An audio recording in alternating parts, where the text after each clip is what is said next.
Welcome friends. Today I will discuss different types of physics problems for IIT JEE Main and Advanced. So watch my full tutorial and reach your goal. Friends, welcome back. Today's problem is three resistances of equal value are arranged in different combination shown below. Arrange them in increasing order of power dissipation. There are four different circuits. We have to find out which circuit dissipates more power and which circuit dissipates lowest power, and also we have to arrange those circuits in increasing order of power dissipation. First of all, we have to know in any electrical circuit power is defined by P is equal to V into I, where V is the voltage and I is the current. It comes I into R into I, because we know from Ohm's law V is equal to I into R. So it comes I square R. So P is directly proportional to R. It means the circuit which has greater resistance dissipates greater power. Now we have to find out the equivalent resistance of those circuits. First of all, if we consider that the equal value of resistances are R, all are smaller. Let's start from first one. This becomes 3R because all those 3R's are in series. In second number 2, this becomes 2R and R. Parallel combination of 2R and R, it comes R into 2R by R plus 2R. It comes 2R by 3. Now second number 3, all those resistance are in parallel combination, so the equivalent resistance R by 3. In second number 4, this comes R by 2 and here R. So equivalent resistance is R by 2 plus R. It comes 3R by 2. Now we have to arrange them first of all in order of resistances. So the lowest resistance is there here. So R3 is the lowest resistance, then 2R by 3, that is resistance of circuit number 2, then resistance of circuit number 4, resistance of circuit number 4, and finally resistance of circuit number 1. These are the increasing order of resistance. Hence, as we know, power is directly proportional to resistance. So power of circuit number 3 less than power of circuit number 2 less than power of circuit number 4, and finally power of circuit number 1. This is our goal. Now let's go in second problem. Let's start with another problem. In circuit shown P not equal to R, this P is not equal to R. The reading of the galvanometer is same with switch S is open or closed. Then there are four conditions: A, IR is equal to IG, B, IP is equal to IG, C, IQ is equal to IG, and option D, IQ is equal to IR. We have to choose find the correct option. Now here, whether the switch S is closed or not, it doesn't matter, galvanometer current is same. It is only possible when no current flows through S. First of all, we have to know Wheatstone bridge's null point condition. Null point condition of Wheatstone bridge I have already discussed in my last class. This is a Wheatstone bridge. This is P, this is Q, this is R, this is S. When PQRS four resistances of nearly equal value are connected in such a way, then the bridge is called Wheatstone bridge. In null point condition, P by Q is equal to R by S when galvanometer current Ig is equal to 0. This is called null point condition. So here, if the bridge is null point condition, then no matter S is closed or not, galvanometer current will be same. So at that condition, the current through this branch is same. It comes IR is equal to Ig, IR is equal to Ig, and also IP is equal to IQ, IP is equal to IQ. So here the condition is only one is here, IR is equal to Ig. So the option A is correct. Option A is correct. And also IP is equal to IQ. There are no such conditions. So only option A is correct. Okay friends, let's start with another problem. In the circuit, it is observed that the current is independent of resistance R6. Then the resistance value must satisfy R1, R2, R5 is equal to R3, R4, R6. Options B, R5 plus 1 by R5 plus 1 by R6 is equal to 1 by R1 plus R2 plus 1 by R3 plus R4. Option C, R1, R4 is equal to R2, R3. Option D, R1, R3 is equal to R2, R4. If we look at the circuit, we can find that this is also a circuit of Wheatstone bridge, and R6 is independent of the current is independent of R6. It is only possible when R1, R2, R3, R4 and R6 are formed a Wheatstone bridge, which is a null point condition. It is possible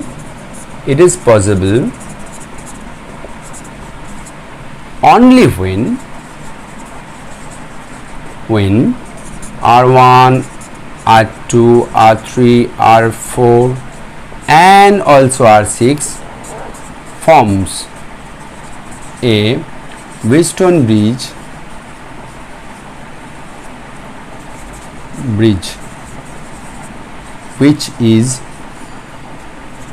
in null point condition,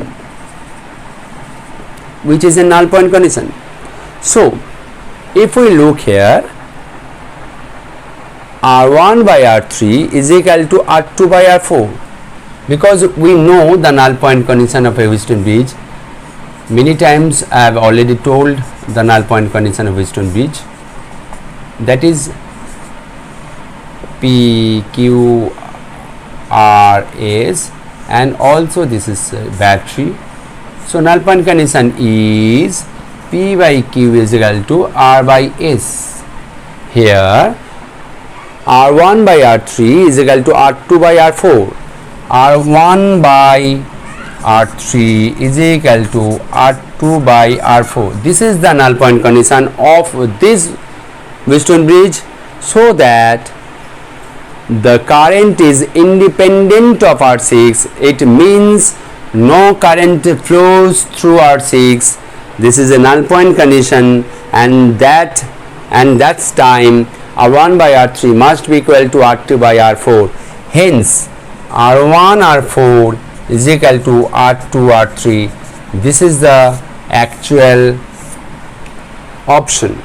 So here it is R1 R4. So here it is R1 R4 is equal to R3. So option C is right.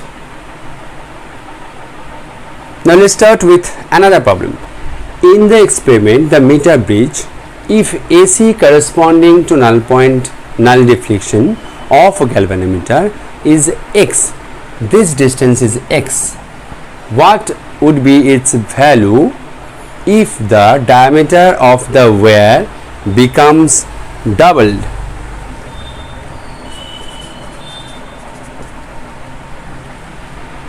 If the diameter of the wire becomes double, then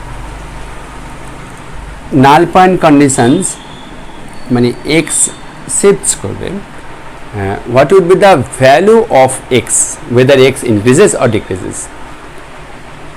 First of all, we have to know at null point condition in a meter bridge, we have to find out the ratio. That is, here known resistance becomes R, unknown resistance becomes S in meter bridge, and the where AB, where null point comes, left where becomes P, and the rest of the wear of the meter bridge becomes Q. Here forms P, and rest of 100 minus P, this is becomes Q. So P, Q, R, S, this forms a meter bridge. So at null point condition, when galvanometer current is 0, then P by Q is equal to R by S. So we have to take only the ratio of P and Q. So it doesn't matter whether the diameter of the wire becomes double, it doesn't matter, because we have to take the ratio. It becomes double, no matter. So the value of S X becomes unchanged.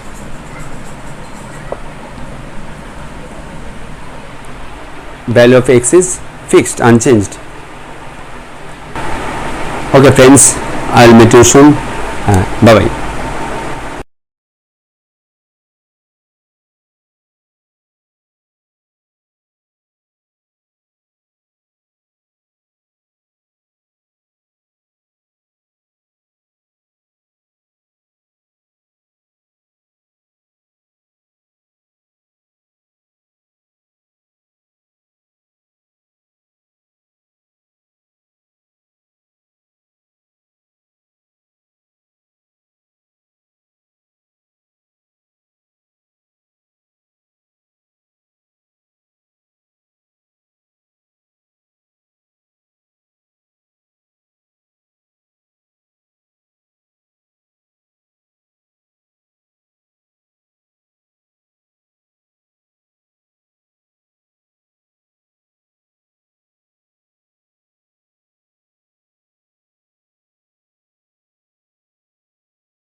Okay friends, let's start with another problem. A circuit is provided a test resistance RT, a high resistance R1, a low resistance R2, two identical galvanometer, a variable voltage source to verify Ohm's law. Which circuit is correct to perform the experiment? We can see there are four circuits. Which one is correct to perform Ohm's law? We have to find out. Let's start with circuit A. Here first of all we have to know, if we want to change a galvanometer to a voltmeter, then a high resistance must be connected in series with the galvanometer, and also if we want to change a galvanometer to a ammeter, then a low resistance must be connected in parallel with the galvanometer. So let's start circuit number A. Here a high resistance is connected series with the galvanometers, but here also we can see that R2, a low resistance, is connected with the galvanometer to measure voltage. We know to measure voltage, galvanometer must be connected a high resistance in parallel with the galvanometer. So this circuit is quite impossible. This combination is suitable to measure voltage, but here we can see this combination is used to measure current, so this is not possible. Circuit B. Here we can see a high resistance is connected in series with the galvanometers. So a low resistance is connected with the galvanometer to measure voltage. This is quite impossible because we know RS must be high with the galvanometer in series connected to measure voltage. So this is not possible. Circuit C. Here galvanometer is connected to a low resistance to measure current.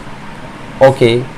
Here the galvanometer is connected with a high resistance to measure voltage, that is voltage of the test resistance. So this circuit is correct to perform Ohm's law experiment. Also we can see in circuit D, here a high resistance is connected in parallel with the galvanometer to measure voltage, but we also know to measure voltage galvanometer must be connected with the high resistance in series. So this circuit is not possible to perform Ohm's law experiment. So the correct circuit is circuit C. Okay friends, I will meet you soon again, very soon. Bye bye.